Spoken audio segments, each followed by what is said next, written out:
ia le tua nei fiafi. Ina le swafa manu malo le tātou li. Oi ona mau nei ia mano le lei tātou whelo ai ia ilongo penga te whailangi.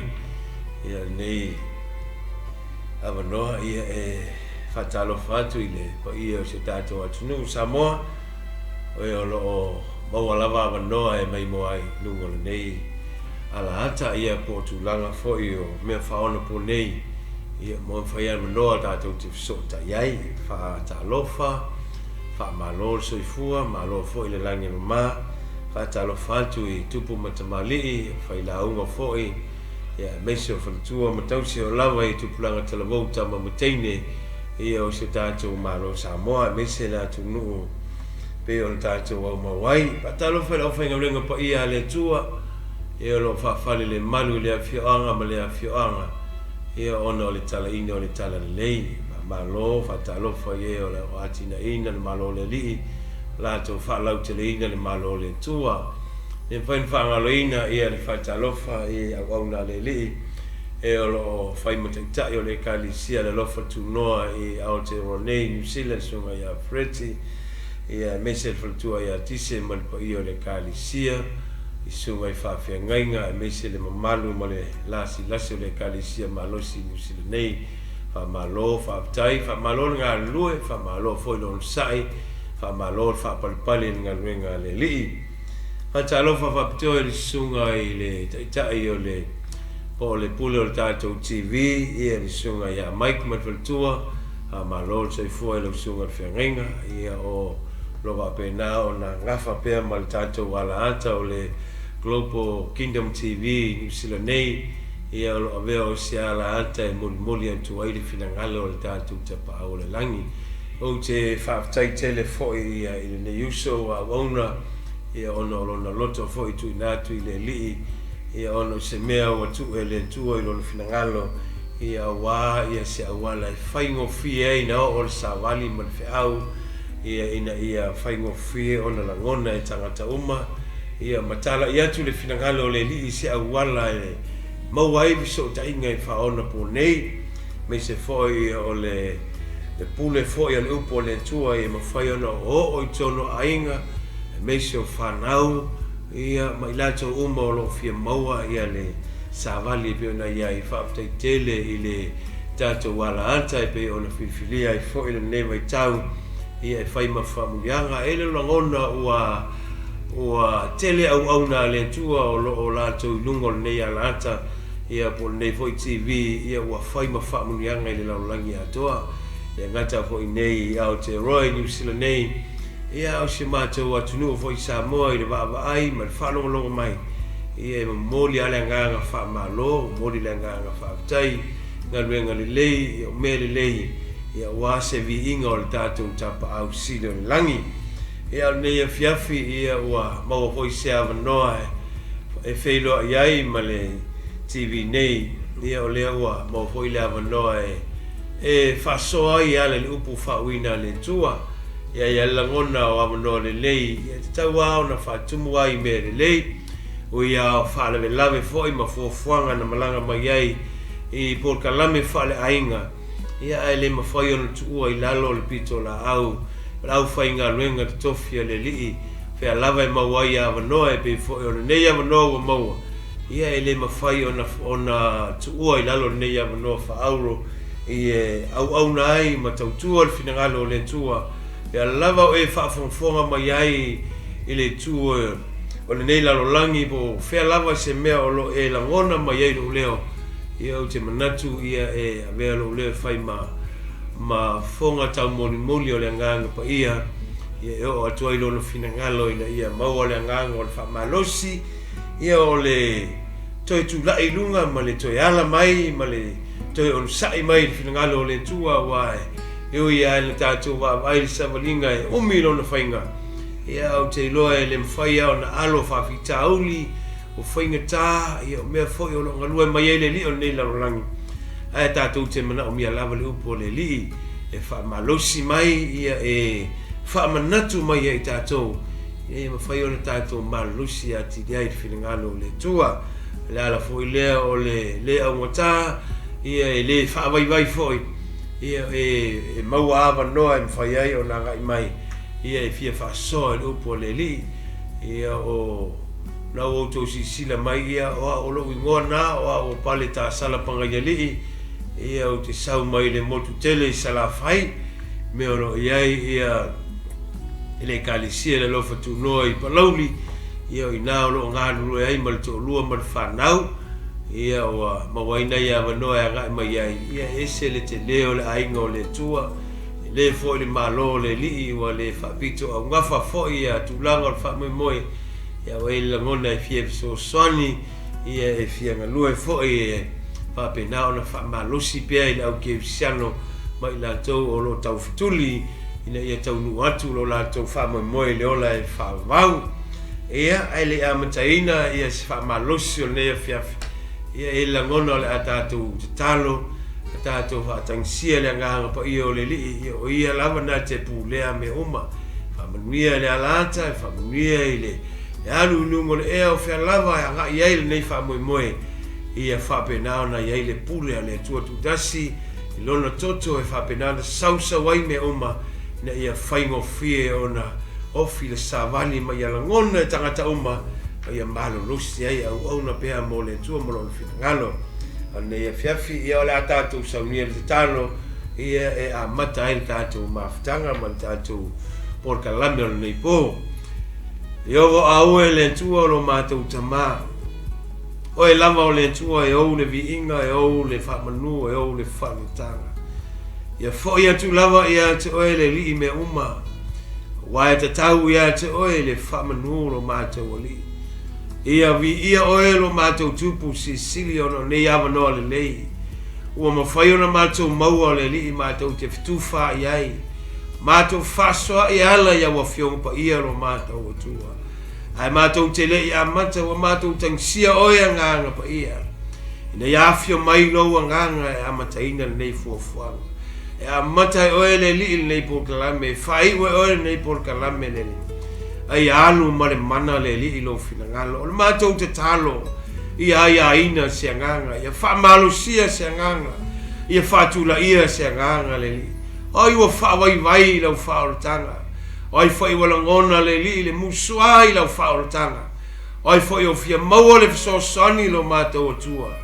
o le mātou te talo lea le li ia avea nei hawa noa le lei e fai le li e maala fe au lo fina ngalo e tafe atu ia o atu le li lau savali ma malusi ai la to ma fatula i ai la to le li a vele li o se fasiringa malusi ai la to ala ia wa fiongo pa ia lo matou tama fa manuia o le li ile sunga ile fa fenganga ya Mike o ia lo taita ia ma pulele ni TV ni ya lanta talo ia o manuia inunga la wauna ai mese le to lua mo le fanau le li ia fatele ina falinga ma miti o melilo lo malo ina awane iti le li lo matou va ai i lo finangalo lo te tala mai mo i matou tama o le matou te talo le li o ane o matou fale tonu o ane o matou se ia ui mangalo i matou le toto o Isu o le matou mana onga lava le li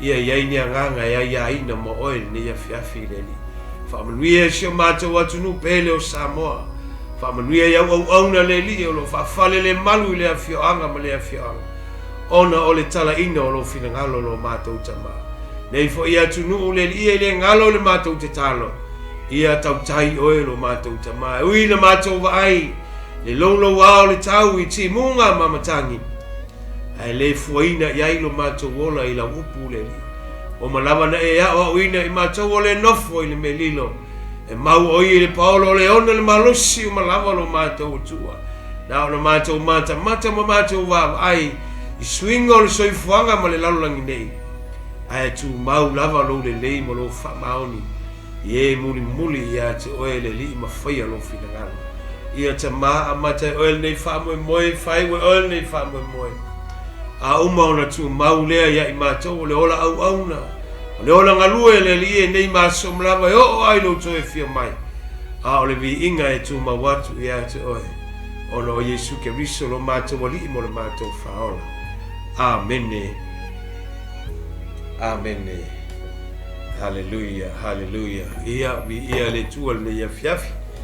Na tona ua tatou amata mea fatasi malanganga pa ia e fisosoan mai le ia fiafi tatou maputanga ia mfaifoi ona ngalue mai no nanganga pa ia e langona e se ponto e le se vame e le foi se to mai faapitoa o iai ia te au nei le au auna au le talitonunga ia o lo iai lava le malosi ai o io le nganga po io le opal tu spaia a o mai o ia na te famanatu na te famalama na te fale aonga ma fai aonga me o malama me le o iai no tatu loa io me ia malama iai le nganga po ia mai ona te tala mai ia ma famalama mai ia tatu ile sa mo vai nei ia sa tam fai lava ina ia lulu ina le fatu o le upo le tua ina ia ma fai ona malama ma soso ani tele ina malo le li ila tina ina o tangata au auna ile li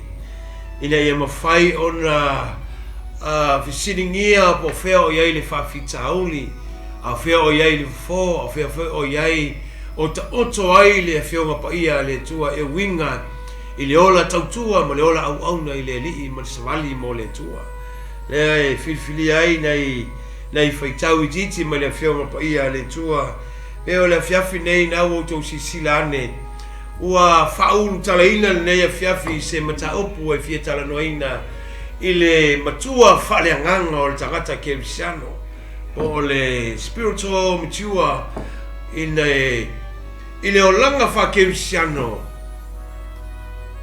ele o se olanga tatou te faolaina ma tatou tu mau se metas o le olanga fale nganga po le olanga fa kelsiano e iai lava ona la sanga o mana mia lo tatou savalia ina ia mawhai ona tatou wa ngai luma ma tatou wa ngai lunga ma tatou sama vali pe luma awani o tatou whawai vai wa o le tele lea o le teimi o le tatou whawai vai ma le tatou musua o le finangalo o le tua a o mai whawhita auri e o mai mea ti ngā ona o le upu o le tua o lo o ina ona tatou no nofo lea ma tatou fisiringia me tu lai mai o le visiri ai se ae lea o le tatou fisiringia e mafua mai ona ua langona e tatou ua le mawhaie o le tatou malosi ona tatou la sia le si vaenga wa manao iai le tua ai o le mea lea e lai ona mana mia tele iai tatou e mana mia lo tatou matutua mo le tatou tupu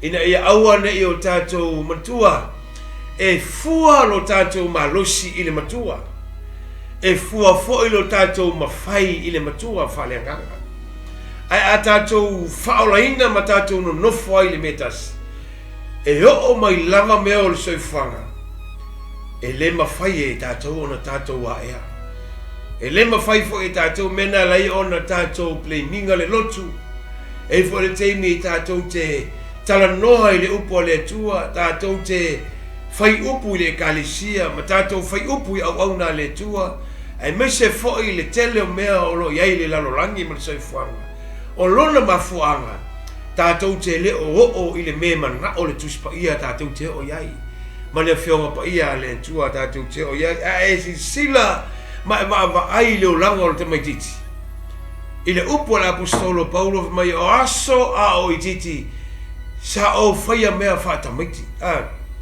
e no o ino o tangata matua o la tala noa la apostolo ile ese senga o mea i lua o le tamaititi ma le tangata matua na voi te sila fia ma lama faya o e se o whanau e ni o walo e te iloa le fe au e ma faya le tamaititi le titi e te sila fia fo ile fe au e ma faya o na fatino le tamaititi matua e fua fo ila o fatonunga ilo na malosi ile e te iloa le mea o ia mawhai o le mea o iai lo na malosi e mawhai o na ia whaia o ina fo ila e fua iai me te ave iai pe e whape nase la ngono le fiafi nei ile tūlanga whale anganga ma le tūlanga o le tatou iai le malo le tua o le tele i o mea o mana o le tua e mai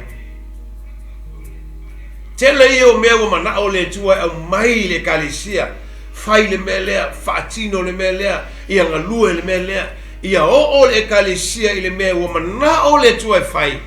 A le whawhita au le mwhain whatino se ilonga matua tangata. Se ilonga tutupu tangata lango le tua na te sida fia.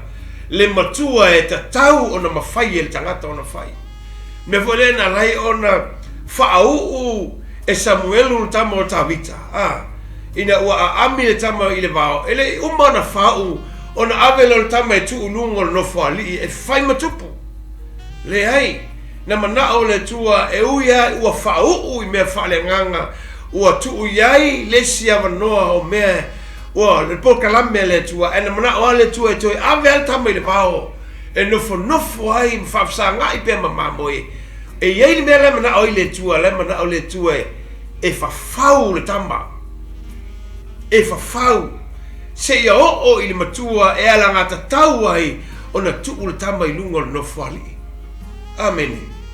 Mne fo i le iei tātou. O le atua na te sila fia le lei le matua e ta tau ai o na tātou ngai oi. Mela le e fia fai tawina le fia mpa ia le atua. I le tusia e fesolom tau pe fasu mal tolu. E iei upu o loo iai e fia fai tawina. Ina ia mawhai o na taofi mai ai o tātou langona i lea fiafi nei. Mai o mea o malava ua o ina. Ua fua ina mai ia i le malamalama. Ua o mea ia ua whaalia i le malamalama o le tātou o li. Mai la ia o lona whaitawina se ia tātou o atu. O i tātou umalava ma le loto ngatasi i le whaatua tua. Ma le iloa le leo le alo le tua. Ina ia whai matangata matua. Ia o i le fua o le o matua e ta tau ma le tumu o keriso. Awa ai e malama le o le mena mai ia o i le fua o matua e ta tau ma le tumu o keriso o lona winga e iai lava le tūlanga o mana o mia e le tua e te tau na tātou o iai. O le whaoratanga. O le whaoratanga ia o le porkalame a Yesu. Ina ua whetalai le tua i le tuse Ioane mai ua awina mailo na alo. E maliu mo i tātou. O le whaoratanga ia. O le porkalame a le tua i le lalolangi. Wa ua whapea lava na lofa mai o le tua wa awina mai ilo na tali e tōtasi. Ina ia le whano i tātou, o le porka lame lama ia le tua i le whaolatanga, ia whaolaina tangata uma. Ia whaolaina tangata uma, ia whape na ona lawe ia tangata mai te tonu, e tili tilo ia i le whaolatanga, o le ave e seo i tātou mai le lalolangi, mauna tu ina naunga, mai tu tonu o le malo le tua. Whai ona o watua se upu whawhengo fie, o le whaolatanga, o le ata leo Mose, o le ata o Yesu, i le alua Mose, ave ese mai le nuu mai te tonu ai kupito. Ina ua ave ese mai le nuu mai le polonga, o le safa, o tu mahanga, ma tu langa wha ai kupito. Na manao le tua, ave ese mai lo na nuu mai te tonu le nuu lea, ave ese mai fafu. O le ata leo o Mose, o le ata fo i leo Yesu. I le saua Yesu le lalolangi, o le saua Yesu e whaatau le kalesia mai te tono le lalolangi. Ave ese mai tātou, e le suia rase si lalolangi tātou te iai. Ave ese mai tātou, mai tuina naungo le tino, mai i le oti, ma mea umasa iai. A mai i tātou e whau ai le malo le tua o tangata ua whaolaina. Amen. O ila, e tele na muta ai le tau tele o tangata kerisiano. O le tele o tangata kerisiano, na ona whaolaina, wa lato maua le whaolatanga. O na lato no nofo i loa lai e nai le waangana. O le mafuanga la nai lei ona whaingatao na tupu le tangata kerisiano. O na ele mafau tangata kerisiano, o lona tūlanga i le whaolatanga. Ele ngata e whaolaina, e te tau ona soifua i se o langa ola wa vahe seina mai le laroin. E mawhaina o whaolaina, ai mawhai lava o ola i le tū mahanga whaare larolangi. Peo le opua Paulo le kalesie Romana iai, wa tau loto e tangata uma, o tau loto e tangata uma i le upo la apostolo le kalesia Roma na ia suma lua fa pe lua na fa mai ia au foi tau te a mio fatasi manela rang au foi ta tau te a mio fatasi no winga ele te tau ona tato fata ua io tato o langa mo tato wa mionga ele te tau ona tato to ya mio ile a mio le larangi ona le tele o tangata faolaina e faolaina e te lei loa se winga o le malo le li ia te ia o ana mea ai na fai o lana ngana le sa fai o lona loto ale sa iai le ngata e le loto famangalo e loto le anga i lista ngata e ola fau i lista ngata e ola si itua oi e ola i le olanga whalele e te le ima se me te ilo ai o le malo le tua ai pe ona tamwhaia o le swinga leo le olanga o le tangata whaola ina e le ngata e sui o na whainga e sui na ngangana e sui na vaai e sui na tautala e sui foi me fia iai ai sea langa e ole malo le tua e whapena ole malo le tua e le nganta to o i lotu la unga mai fai fiau ta to o fale ole me ale fai e na le pau te me sui e te me falonga le opo leli ata to o fale e te la tua o to e fasino to lua e te la tua e to i pala vale to no lo fale e te la tua to te e i po lo fale e te la tua e to e famisa e le ai ma se winga iai ai sea ua faula ina a ele ma fai ona suia o tatou tangata ele ma fai ona suia o tatou lasanga te lo le upa Paulo lona tali o Timoteo a o alu Timoteo i ngā luenga va mai le upa Paulo i lona tali i fale nganga mai Timoteo lo ua tali pele wa uloa e se ngā luenga leo a anu iai wa uloa e leo se company wa uloa e leo se ngā luenga fa vai teimi le te aluai o le te alu i ngā luenga le tua fa mai lo le upo la apostolo Timoteo o te mana o ye e fa mata upu ina la mio ia fa mata upu la mio i lumo tangata ia tutusa le upu e te tautala ai ma le mea te savali ai ma e ola ai ia tutusa laua o onga ma le mea te tala noa ai le voina tusi e la apostolo le kalesia e Filipi mo mua lua sumalfitu mai ia tusa la o toa mio ma le tala le leia le li ono mai fea le a onga la apostolo wa ese ale a onga wa ese ale mea o lo faitau tu spaia wa ese fo ile mea o lo tala noa te tono le farsa ese le mea la fai te tono le o le ainga ma le nuu ma le ngaluenga o le fale a onga e le o iloa le tua e le o iloa se fo ringa o keriso te le upa la apostolo manaia e masani na ufalongo mai o tatou o le manongi o le ola ele manongi o le tangata ke usiano sol ele manongi mai o le manongi le taua e la apostolo o le manongi o le ola mai o atoi le ola inisi e se sala mai o tatou o le nanamu o le tala le lei tatou e o i lau savali e o i lau vaai e o i lau ai te lori tangata e fata mala umai mea umai o i e whaamatala ai leo langa whakebisiano o i e whaamatala ai leo langa o Yesu o le tutonu te ale upa Paulo le kalesia e konito e lua lon ta upa e lima whaibu suman fitu fa mai o se o ia ke riso o le tangata fau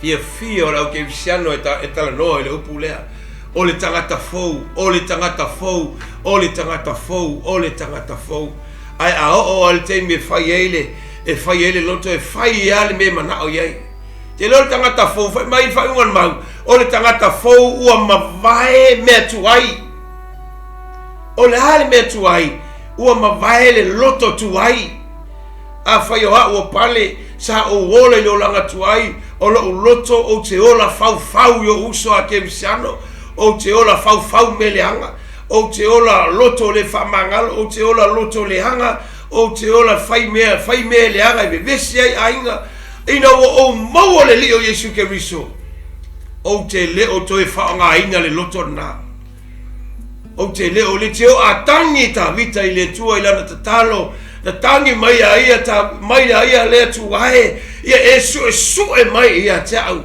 mai ia si la fia loto fa mai le ia lo ta mai o te mana o se loto fo te lo mo tangata tupu mo tangata matua o le tangata e fo lo na loto e fo lo na mafau te lo tato ele mafai ele tuana sau au mai se si loto ese mai lo loto na ye mo le hai e fa ngai le tuo tato loto lava na tato fana nau mai tato na te fa ngai na le upo le tua e fa fo ai o tato loto e le suia ni si loto lava e mena le fa ngai na tato o tangata liua o tangata fa foina o tangata suia lono inga o le tangata tuai lava au avea ma tangata fo mai fea e lema faina e fai mai ja o tangata fo ile fo o of ne ai be fo o se vai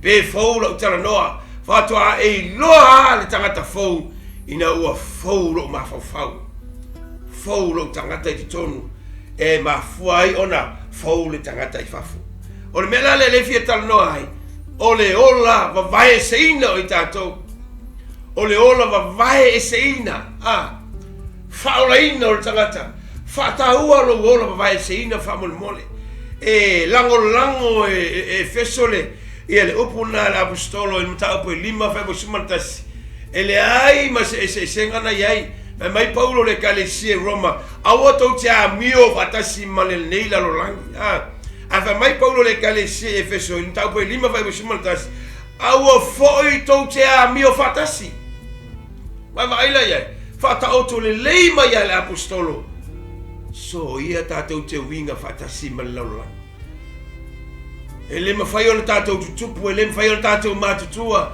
pe a tatou ola i le ola faleanganga ma lotu i le kalesia faleanganga a fia e ola i mea o le tino le skerisiano lava to atau faasao lona olanga temi nei ua e masani na utala noa faapea i le kalesia o le tele o tatou tangata faolaina e olo yaso fia le faolaina lo le faolaina aisea fia e fia le lalolangi o le swinga o le paneta o le swinga foi o le lalolangi o lo tatou iai o faingoaina tangata kirisimasi o aso fia o faanga foi el ti apolo na upu e fau ai se mene lei e fai mamea leanga o le aso whaamanatu e tangata mai o le whanau mai o le pepe fau o aso ia tele o le au kemsiano e fo itua aisea whaolaina ai le o la vai sei la lava iai ale lalo langi tu tonu o lato mafau e o pe o le o ai ku Israelu e o e tuli a Mose muli ai la lava i tu tonu o lato mafau le o langa fa i kupiko la lava iai le mafau fa i kupito ia i lato e o fa mai Mose ana tu umato ai kupito o a fia ai mai Mose ana tu umato ai kupito o la lava iai ole issue le ana matua i te le se taimi na fia ngai ma Mose tam fai Mose ina ia matua ngau sia le mafau fa ai kupito tangata e o mai marato fa pena fo i tatou kemsiano le o tatou faolaina ma tatou o mai le li ana lava te sau matoso mai lo o langa tuai na lava te sau matoso mai lo 5 tu i tangata le sa iai le lalolangi lo 5 tau ai fale na sa iai lo 5 tongi ta avale na sa iai o lo o na savari la o le tele na sa iai o mea umana sa fai le mai apostolo Paulo ina o maua ke riso o le tangata foa wa mabai o te le to e fai esele ai fai tau nei upo tangata nei o le apostolo Paulo e matua i ola le upo le apostolo aisia leanga o le olanga na sa o le tamalo le olanga o tangata leanga sa anu e fau la o kemsiano fa longo lo Paulo i mea i el tangata le i mea ta wali ngo Yesu e alu au mai ma fasi e alu sai e alu tau o i tangata fa mai o le au kemsiano sa matua hita al apostolo i tangata kemsiano tangata leanga sa iai o le otio Stefano sa tu o le apostolo ina Ai lai mo tangata liua. Mo le tangata ua li liu ua whapena ona i loa le upumoni, ua i loa le whamaoni, ua i loa le leo le tua. E le toi solo muli la apostolo. Me vanai te le ngana la apostolo le tangata tuai, ma le tangata fou. Oisea, le anga sa ola ai. Sa savali ai. Ai voisi fai fiau whapena ana whafonga mai, sa e ola i o langa whapena. O tangata e matua ola la muli mau. Le fo yo te tala no atu au sa o yai fo i le larolangi matu ina naungo le tino. O mea sa whapena ma fau yai, o mea le leia. O mea le anga ia. A te losi me mali e le ei mai se whainga tau na toi whai o mea. E le se whainga tau. A mai le opa la apostolo. Pa mai a. Ina ua tala noa la apostolo le ka le sia konito. Pa mai ua tatanga mea umai a te ia. A ua le au ngā mea uma. Ua le toi au ngā. O na ea tanga. Te lo le skerusiano. Na ea tanga. Na langa e whailo tofi au au whailo tofi whai whiau. A o lo ula ia matautia. O lo ingu pia na e whai. Na lava e whai e tanga a wha mai le pala apostolo. Ua le toi au ngā. Ma fua eisa. Whaora ina. Ai lo ma whaina la. E se mai le tua Abrahamo. E le ma whaina tau nuu la wala au ia te oe. E le ma whaina whaia le me leo te manao iai e whai. Whai oe ma whamuni anga i nuu ma. Pe a le tuulo nuu. Tuulo ainga. Tu me pele ia te oe. Tu mea sa ma sani na eolai. Tu lunga besi. Langa iei le meo te manao e whaonga i oe. So stangata oro. So skeu siano oro whapena ana whafonga mai. Wa manao le tu e whaonga oe. A to e paua leo por kalame tele whaia. O lo tu lunga te savali ese. Savali ese ma meo leo langa ma le laulangi ma le se winga. Ua le aiso na o ngā ia i tātou. A o lo whai ma whalawe lave le finangalo le tua. O lo tātou whaola ina ai. Tātou te o ai le li. Pese mea ua le ma whai e tātou. Ono lea. Whaola ina ai le se ola wawahe se ina. Ola wawahe se ina. Whaata ua skepu o whaotanga lea. Lea le atana noa tua ina ia mwhai ngō fia ai. Ona e matua ma e tupu whaole anganga i le whaolotanga. O le mea mua nā e tauna e ola wawahe se ina.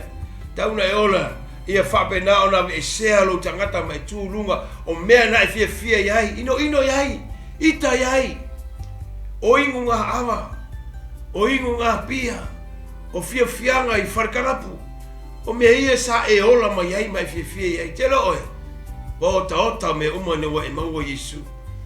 O mea nā wa e le to e manatu iai. Ona wa e tūlunga wa e savali ese. O e manao ina ia wawahe se ina. O i tātou o tangata wawahe se mai le laulangi. Mai on melen wha mai ele apostolo Paulo on mele wa wala uina i o tau. Tau teo ese mai. Ma tau sama vali ese mai mo tau mai fafo. Fafo i fia. O mai fafo. O ese mai te tonu o le laulangi. Sa hola polonga hei tātou. Na ia mawhai o le tātou tupu whaleanganga. O le mea lona taulu na iai. O le ola whapa ia ina. Mana o mia le tātou ola whapa ia ina. Sente whai o tātou tangata. O le olanga whapa ia ina. O le olanga i te tau ona whataua. Eris tangata e. Eris tangata e masani na ula i lau kewisiano whapeane. Se o le fia pa ia. Amen. Mai se o fia pa ia. O le fia pa ia i o le lila. O le fia pa ia i o. A te leo lau tala ia oe. O le mena le tuli e kewisiano le temine. Te leo le upoa. O le upoa le tuse efeso.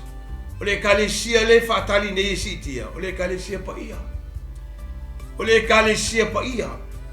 Ele ole pa ia asa ngatai. Le ai. O le kalesia ua wha pa ia ina mo le tua. O le kalesia ua wha mama ina. O le kalesia ua wha pa ia ina. Le wha mai ele upa. A peteru mo mua peteru na Yesu mo le ono pa mai. A wawa tu sia. Ia pa ia o tau. A wae pa ia le na wala uina o tau. So le, e whawhen tātou o le pa ia i le tua, o le tua pa ia. E le aise mea le pa ia e viso o tai ma le tua. Mea whanana whiu ai mose ia e vinga i le tua, ma mai mose fia wa ai o foringa ta fia wa ai o fofonga. E le whatanga e le tua se mea le pa ia e whapsanga ilanga o le tua e pa ia. e pa ia te le tua. Mai le tua e le istangata e mawhaina wa ai mai a te maola pea. O le tua e pa ia. Le kalesia whaoleina, le kalesia Pentekoso, le kalesia ua wawaiseina, le kalesia ua whatauina, le kalesia o sausawina le toto le tamai mamoe. E manau mia le ola whapa iaina. Tusia Paulo le kalesia te Salonia na iai mo tolu. Ron fai koe tolu fai mai awa ua tusia o le fina ngalo le nei o le tua. O mon fai mai ua tusia a le vo fai mai o le fina ngalo lono inga o le manatu leo le tua o le loto leo le tua iona tangata mai o le fina ngalo leo le tua ia pa ia. Ia pa ia o tau. Ia pa ia tatou. Ia tatou ola fa pa ia te roi. O ma na mai e mose le nuu mai te tonu ave ese mai le nuu mai ai kupito e le i o mose le nuu na folfolaina. O nga luenga mose o le au mai. O le au mai ave ese a mai fafo. O nga luenga na le sa tauro Yesu. O le marsianga na o le sa tauro Yesu. O le ave ese mai o i tatou mai te tonu o le angsala mai fafo. Ave mai Yesu. Awane i tu ua o tau Yerusalema. Ai whaatari ni mea na fola ina. E ele isi mea e sili atu. Leo le atupu. Pe a whai o te aru lo tama. Ina ua oti Mose. Tu lai mai tangata o Yosua. Te lona tu lai mai Yosua. O nga luenga Yosua na whai. Whapa ia nu. Whapa ia nu. Pero tami ina nu. Whama mai ina nu. Whapa ia ina nu. Te tilo iai me ai mai Yosua ia taitasi ona whapa ia ina o tau ono no inga o le ngā luenga patine o lava le ata o le whai ngā luenga oe lo whapa ia ina o le teime te ola ai lo langa whaola ina mai ola wawai ese ina mai ia i loa he oe ona whai o laula waipu. Ono i o le teime e te ilo ai tausi lo tangata, e te ilo ai lo taua, e te ilo ai pui oe, e te ilo ai leo oe, e te ilo ai le malusianga o me umana whai e le tua mo oe. Ona e ilo lo lai oe o le tangata paia. Nanga e li tangata e sulu le ia whaitanga na te le ilo le winga o lona ia whaitanga. E ofu le pelaue na te le ilo le winga o le pelaue. E fusiua na te le ilo le winga o le fusiua.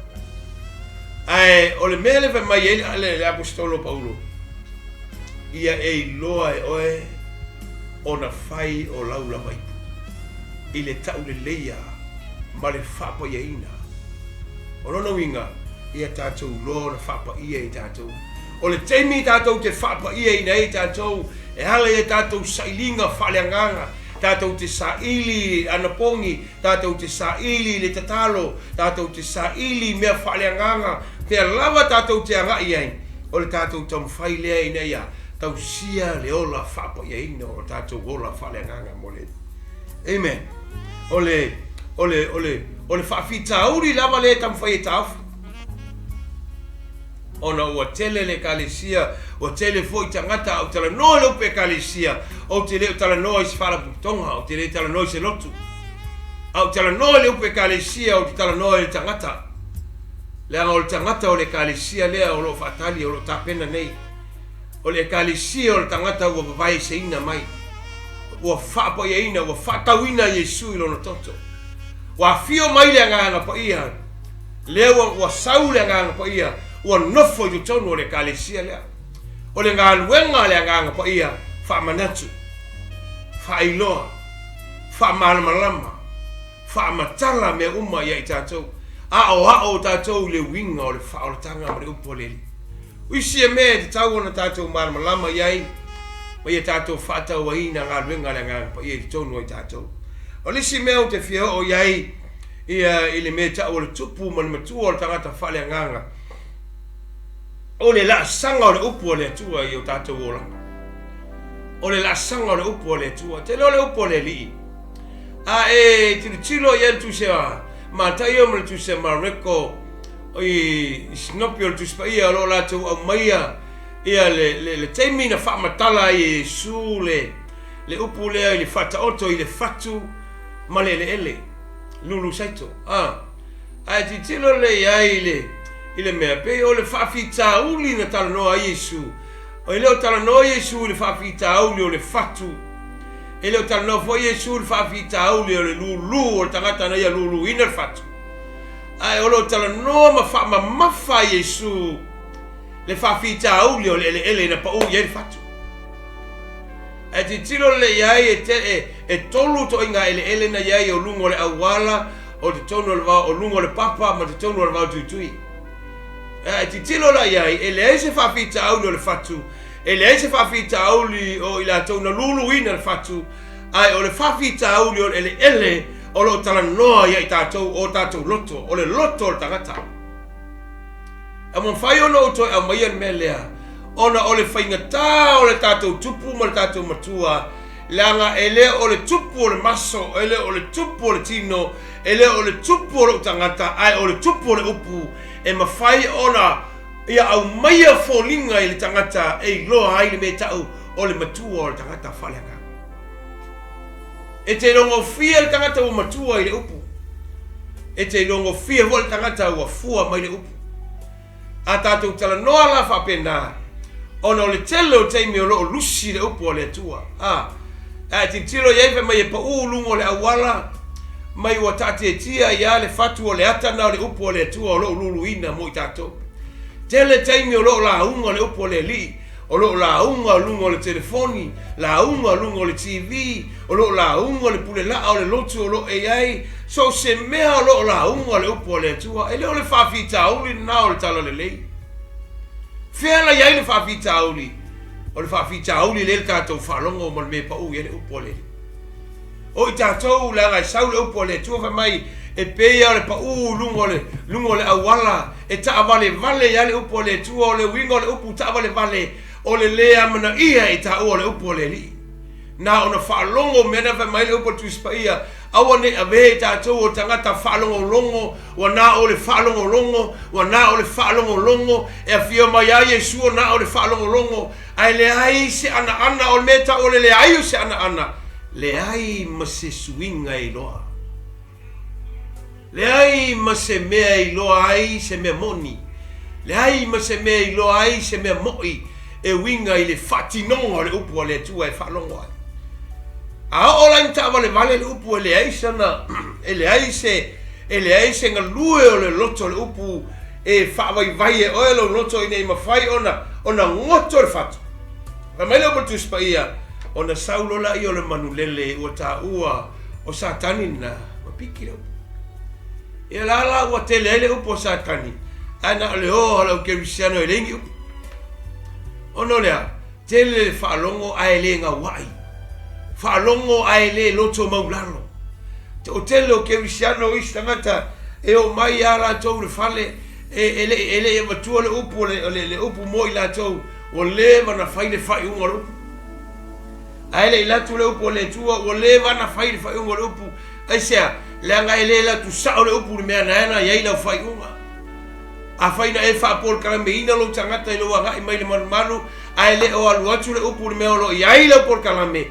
Ia e te le fia foi le upu le li. Pe fo mea na sao ina manu ia e sao e fia mamalo na le pela e wha penana fia maua le fiso soani a e sao le tangata o le tua, wheatu tangata o le tua i le mea ola ai. Ia a ele manao iai na manu. Oisea, na sawa ia mani me mana o iai. Fa mole lau ke Cristiano. Se e tātou whalongo le upo le li ma tātou ngawa. O le upo le atua. A ho ma le upo le atua tonu iai tātou. O lana ngā luenga. Tu lei fafo. Mea masani o tātou mafofau. O mea wa uma o pokalame o tātou mafofau. O le mindset. O le mindset o le tangata. Ua whapenane te whaalongo ai le talanoa o le mentality a tangata e talanoa ala tau lungo le mea o uma ona whaaporka lame en mawhawhau. A saula le upo le tu o lana ngā luenga unai whafo. Tu lei whafo ia o tātou mawhawhau. A latu le upu nā se i ta oto ai ma se i nofo i nā e nā ngai ai leisi persona o le tua na te whaonga ina le upu te tonu o tātou tangata. Amen. O le upu le tua e ngā lulua e whatasi mantua. E iai ale me ta o le human right o tangata. E iai alo na ia tatau e le mawhai e le tua na lo kea mena. O le ia tatau o le tangata. E le mawhai e tangata e le tua o le ia sopo ia. E tuu lava le tangata a ola ina sau le upu le tua. Ona tu whatasi leo le upu le lii. Ma le mawhau o le tangata. Ona ngā lue leo le anganga pa ia e whasoa. A le talia le tangata le upo le tua. Ia ona ola leo le tangata i le mea ua ia iloa lawa ia. Ai na mafua ona whai le tua le tūlanga na. Ona tuu le tua whiriwhiringa. Ina ia fua ia i le whaamsinonga le tua i te munmuri. E le ia stei me te toi play minga le tua mai whapea tu. Le anga ola upu e whapea. Le anga o le whaife au e whapea. Le anga o le awao e whapea. Le anga o le ti akono. Le anga o le TV e le ambayane upu lea. Le ai o le mea e whapea nao na tusi e lo lima. O lau whiriwhiringa sa whai. O le hale to inga whiriwhiringa na e whai e le upu o le tua. Na hao ai oi. A saula le whamsinonga le tua. O na visiri lea o le tua i lau whiriwhiringa whai. Po whea ta oto i ai lau whiriwhiringa. O i nai whai e le whai unga o le tangata. I le alu i manuia ma le aka i atu i le malaya. Nena e tā ua i tātou lo tātou. Nena tātou tu tupu. O le tupu o le tangata o le swinga. O le matua o le tangata o vainga o iloa. O whapenana iloa o iei swinga o iei le. Wa amata o na rai lo na malosi. O le mea na le mawhai o mawhai. O le mea sa vai vai ai o amata o na ia ea. O le onsai sa le mawhai na onsai o amata o na onsai. O le mea sa le ho o iei lo na tantonunga. O mawhai na ho o iei. O ina te loa wa mata ona mingoi o mata na tupu whato tu o le tangata. Matua. Mata na matua o le tangata. Mea wa mai lopa peteru ia nau o tou i le sua susu e le suia. O le upu. O le upu o le tua. E le aia te si mea tātou te tupu ai. O le upu o le tua tātou te mana o mia le fionga pa ia le tua. Naka a o mai le upu o le tua ia i tātou. Ona ia ngā lua le te tonu o tātou tangata. Na te tamu whai na ia whai e swinga. E pero whasu ma lua na ia le mau whapea. O lo ola, o lo matuanga lua le upo le li.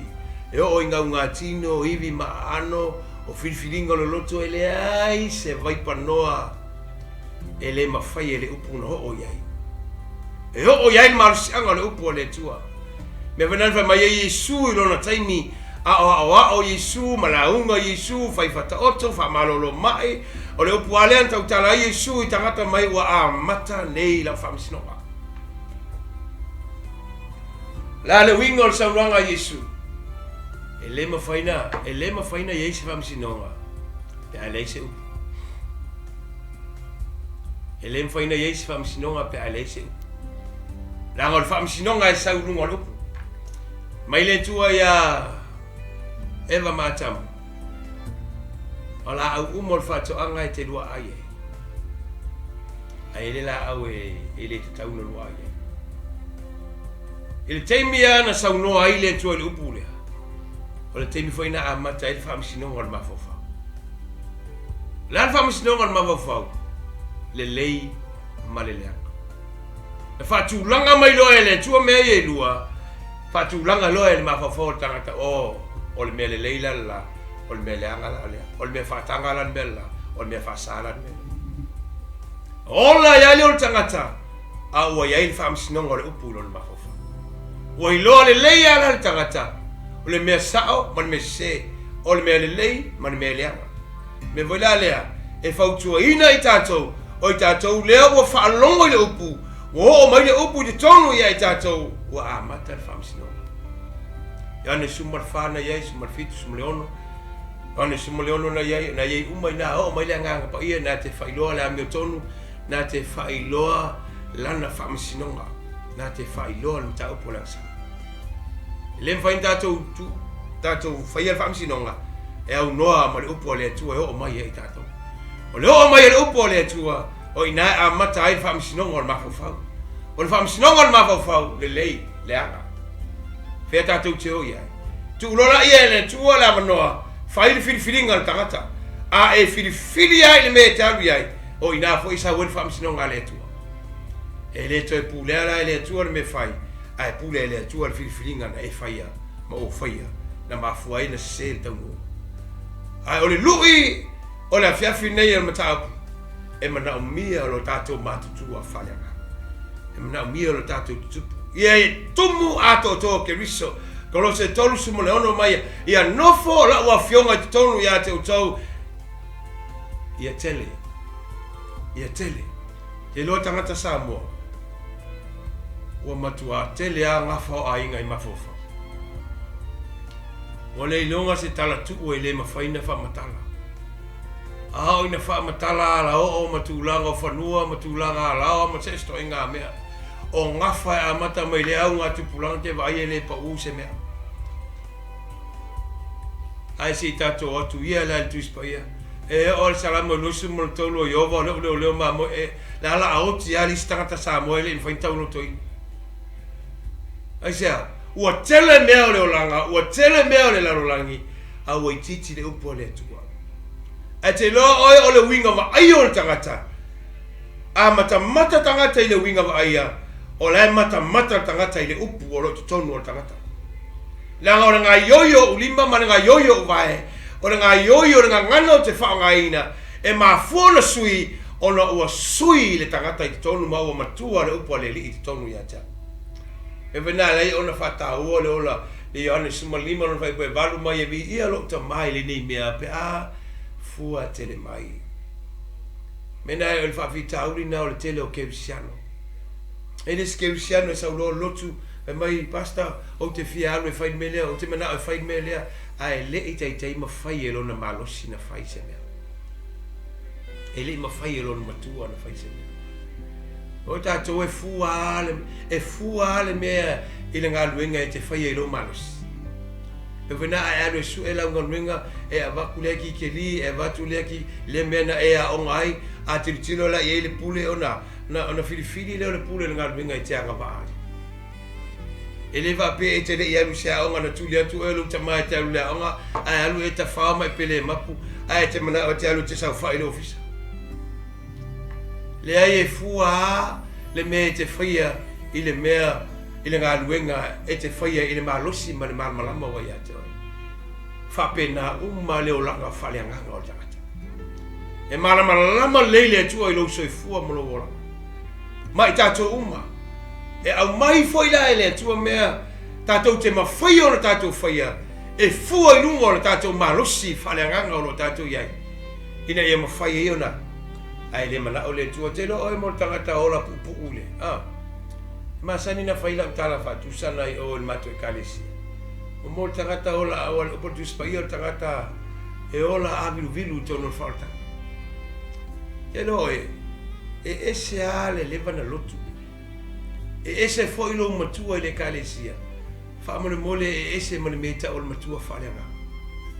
O le matua le lotu o leva na lotu. O le matua whaleanganga, pe fau nei, e wa ai fōringo ke liso, o le matua na. Pe umi foi e wa ai winga wa ai o le lii a te ia, wa fua mai o langa whaleanganga, o le matua whaleanganga na. O tele o langa o e kalisia wa Kevisiano. La lava e tumu ai to ina wa leva na lolotu, o leva na whaolei.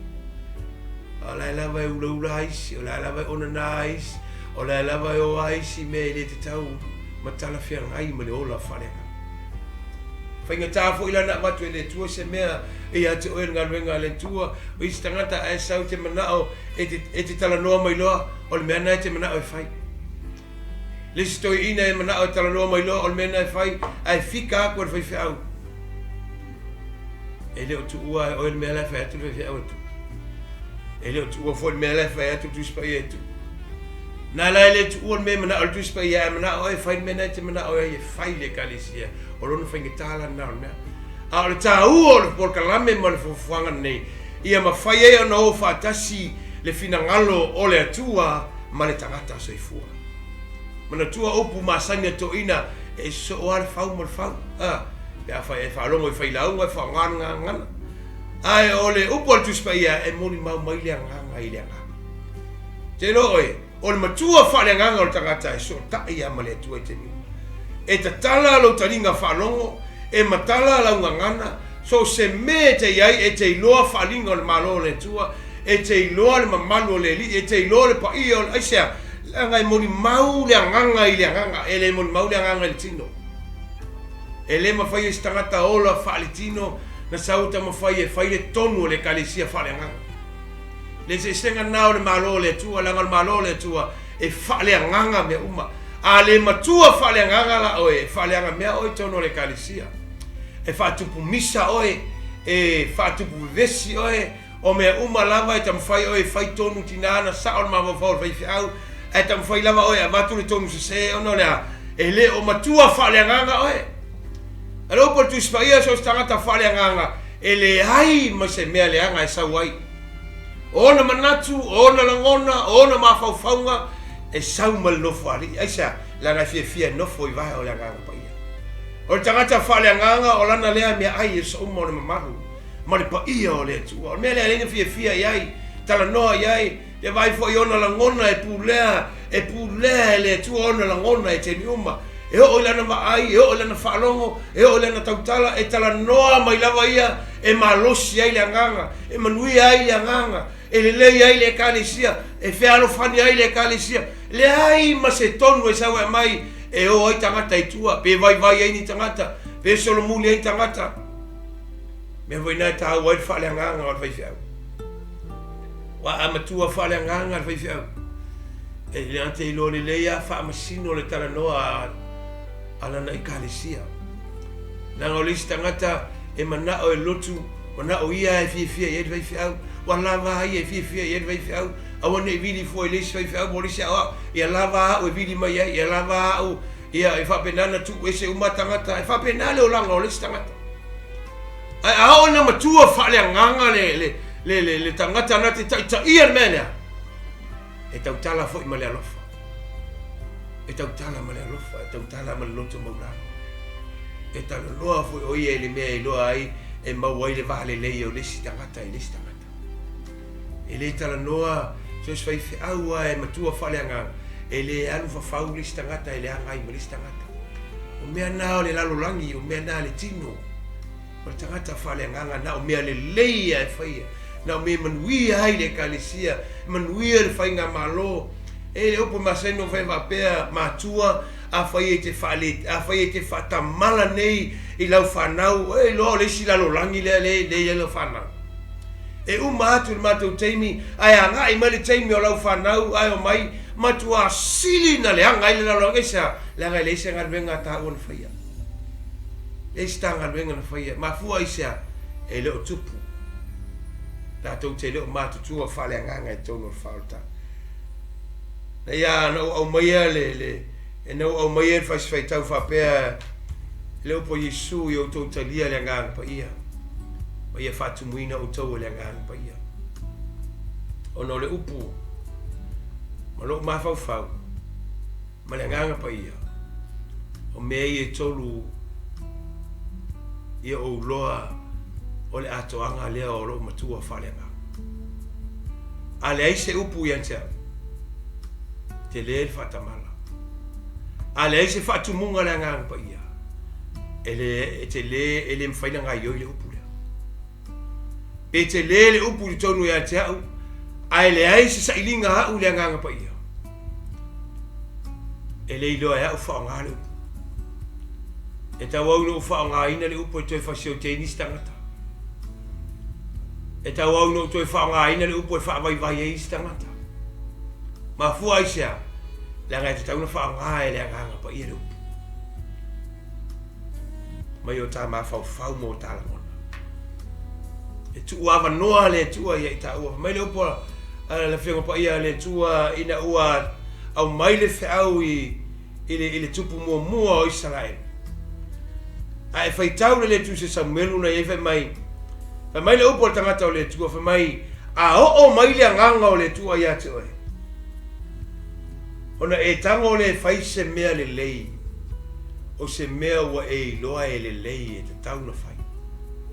O inae te iloa ai, le ngā luenga le anganga pa ia, ma le ngā luenga le upo tangata o le tua, ma le ngā luenga lo mawhauwhau e te ngalua iai, whawhauina o lo mawhauwhau. ma le feliua ina o lo mafafau ia tele le upo le.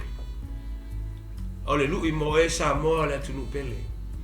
A mese i tato uma le au keusiang. Ua luti mai le swing o le tau. Ua e whaalongo o le a whaale tonu le economy, ma le a o le soifua maloloina ma le a. O e whaalongo i le tau o lolo vaia le nei atunu i te imunga o sau le tala ia wha o sau le tala i te lo le tau o le mata upu le a oe. E le ai mo se mea e la onda e utalinga. I le tino. Langa ese le sistema le angama. Ese lava le sistema le lalo. E le mawhai la e le lalolangi. Ona ia pulea le sistema le tangata whalenga. Ai mawhai le tangata whalenga. Ona ia pulea le mea o rota avili e lalo. Mena whai mai Yesu mai aina o le lalolangi. Whai o tau manu ma so le lalolangi uma tala i atu le tala le lei. Mai o tau o le malama lamo le lalolangi o tau. O le arme le mana o Yesu. E a afia le lalolangi. Ina ua tūra i mai le tangata whaaleanganga. Na te mamolia mangalue ina le upo le tua i te tono le lalolangi. Tātou te leo i seisi lalolangi. A whamelu tu spaia i a wawahe se ina o tau, i o mai o tau, e le whamelu tu spaia i tātou o i sui seisi lalolangi le ai. O le mea le mana o tu spaia. Aua le winga e winga o le lalolangi. Ai wa ea tu i tupulanga o oti whala poto le ulo lisi wha makua kaa lola. Ai o mai mal au keusiano wala poto mai fole o kingo la tu. O mai le lalolangi e yeisi usi utu o la tu. E ta mai fole mal au wha o reine o whai si usi o la tu. Mai le upo la bustolo. Au tu te kopia lalolangi. E ui ane tātou iai le lalolangi. Ai le ni o le lalolangi tātou. Tu se Paulo le kale se Filipi. A Filipi mo mo lusu martas. A walo mātou nu moni. O lo i le langi lea. E le whamai a Yesu le ane sumar wha awala totu vale awala pole. Tele mea no whai o tau le mota o lo te maana le ai o alu sau. Mai ai a whai o te aru sau ni se mea no whai o tau la whana. Mai lor wha ungal mau ina ia iai o tau atasima o le pula Yesu. O le mana onga leo Yesu ia iai le kalesia e le mea iai ia. Awane ngalo o le nofuanga e pa ia. Tu se whalinga mai e le sao atu lava se me le anga i le nanu. Na oe wa whama maina o sausauina le toto te mai mamoi. E kalesia whaoreina toi siaki lo o langa whalenga. A whai o misa lua o ngā li i whaoreina. E eis e ele mafuanga. E mna mia oe le upo liri. E mna mia oe le whawhawina o lo mafawhau. Salamo e se lausu mo le iwa, alon whai po iwa, mai hape wheo na whamamai tau le leo nara. Ina o tau se tusa mana whio pa ia. Dus pa ia, na te whamamai no tātou mafawhau. Mafaufonga leanga, mafaufonga lei e whaama mai tātou le upo lele. E wha mai Paulo tu se Timoteo na iai tau sumule ono, tu se pei malama e mai le anganga o le tua ia. E anga e awa e whatonu. E whapoto ai tātou i le ame o tonu o lele. Tasi ane mafuanga le upo lele. Atama mai le ame o tonu o le tua. Nga le ame o tonu o le whaamisinonga nā le. O ta ua lea wai. Tātou whamule le au whainga renga. Mai tātou o e o lo ngā rurue. E le sau whaamisinonga le atua i le lei o sau la ua. Ma sau la ua. La to inga ngalue o te ngalue e le malo le li. E le sau ina whaamisinonga le atua. O whaamisinonga le atua o la nā ame o tonu. Sa ili mai lana mi o tonu po tātou whaia lolo whilangano. Ila mi o tonu. Nga ere teimi tātou te manatu ai mea le lei. Tātou te manatu I mea sao. E mwhai lava na sao I tātou, e mwhai na lelei I tātou. Ai lea mi o tonu I le. E leo se mea te tau I le. A le winga leo sa wali I malfa moi moi. Ia tātou mātutua whale. Samoa e lo watu nu pele. E le whawina se oli ma le awhi mo tātou. Tāpina ina e le li I le ola e whawau li leo se le mafo. Awe ai le e kālesia wa tāpina ina ma sausawina toto te mai wā. Ai Paulo le kālesia e feso lima sumalwalu ia whatumuina o tau le ngā pa ia. Mai Yesu tu so iane ia o tau talia le ngā pa ia. Mai Paulo ia whatumuina o tau le ngā pa ia. E tu matusi rona lima le kālesia e Roma pa mai ia taina o tau le ngā pa ia. Ai ma se vai panoa e fai se ma fo ma se la ngona sta.